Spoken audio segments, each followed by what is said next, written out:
नमस्कार। एक बार नारद जी को ये भ्रम हो गया कि वो विष्णु भगवान के सबसे बड़े भक्त हैं।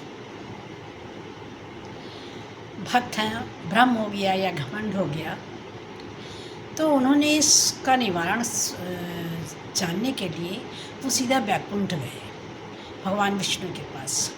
जैसे ही वे पहुँचे तो भगवान विष्णु समझ गए कि नारद किसी काम से आए हैं, ज़रूरी काम से आए हैं।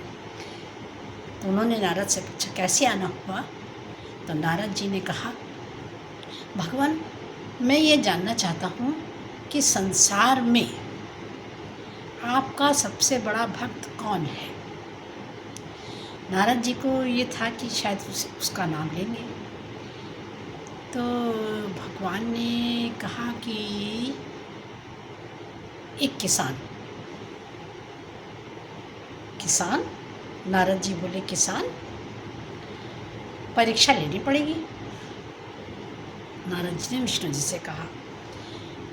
तो विष्णु जी ने कहा ठीक है, जाओ ले लो। नारद जी जिस किसान का नाम लिखा था उस किसान के घर गए। छोटा सा घर था। वो किसान सुबह उठा, उसने भगवान का नाम लिया और सीधे अपने खेत पर गया, काम किया। दोपहर में घर आया, फिर भगवान का नाम लिया, खाना पीना खाया, थोड़ा सा आराम किया। फिर वो शाम को काम पे चला गया, खेत पर चला गया, फिर खेत पे काम किया और रात में लौटा, फिर भगवान का नाम लिया और सो गया। ऐसी उसकी दिनचर्या देखी उन्होंने। तो नारद जी सीधे वापस विष्णु भगवान के पास आए और कहने लगे, ले ली मैंने परीक्षा। केवल 3 बार ही तो नाम लेता है वो, 3 बार ही तो नाम लिया उसने, सुबह उठे, दोपहर में और रात में। तो विष्णु भगवान कहने लगे, ऐसा है कि इसका उत्तर तो मैं तुम्हें बाद में दूंगा, जो तुम्हारी समस्या है उसका समाधान मैं बाद में करूँगा। एक बहुत ज़रूरी काम आ गया है मेरे पास, वो पहले तुम कराओ। उन्होंने कहा ठीक है, जैसी आपकी इच्छा। तो विष्णु भगवान ने एक कटोरा दिया उन्हें और उसको लबालब तेल से भर दिया और कहा कि नारद, ये कटोरा है, इसको अपने हाथ में ले लो और पूरे ब्रह्मांड का चक्कर लगा कर आओ। लेकिन ध्यान रखना कि एक भी बूंद तेल की इसमें से गिरनी नहीं चाहिए। उसने कहा ठीक है, इसमें क्या बात है भगवान, मैं भी जाता हूँ।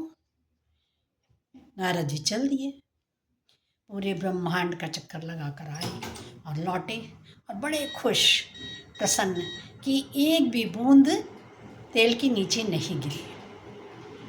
तो जैसे ही वो आए और उन्होंने भगवान से कहा, देखिए भगवान मैं आ गया हूँ और इसमें से एक भी बूंद नीचे नहीं गिरी। तो भगवान ने कहा कि ये आ गया तुम्हारे प्रश्न का उत्तर, तुम्हारी समस्या का समाधान। तो बोले क्या? अच्छा पहले ये तुम बताओ कि जब तुम ब्रह्मांड का चक्कर लगा रहे थे ये तेल से भरा पात्र लेकर, तो तुमने मेरा नाम कितनी बार जपा? तो नारद जी बोले कि एक बार भी नहीं, ये काम आपका ही तो दिया हुआ था, जो मेरा पूरा ध्यान तो उसी में था, तो नाम कहाँ लेता।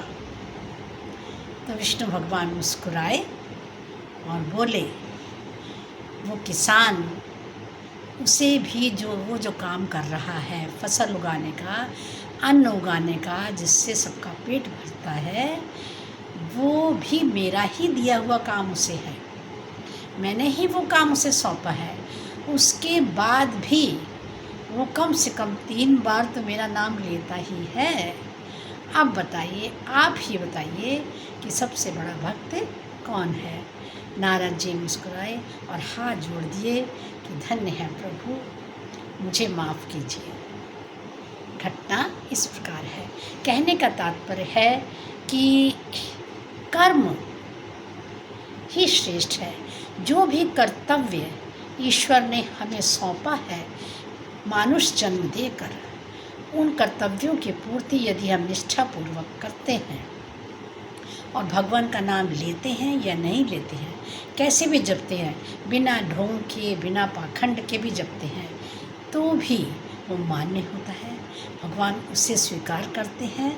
इसलिए कर्म सर्वश्रेष्ठ है, कर्म ही पूजा है, ये ऐसा कहानी बताती है।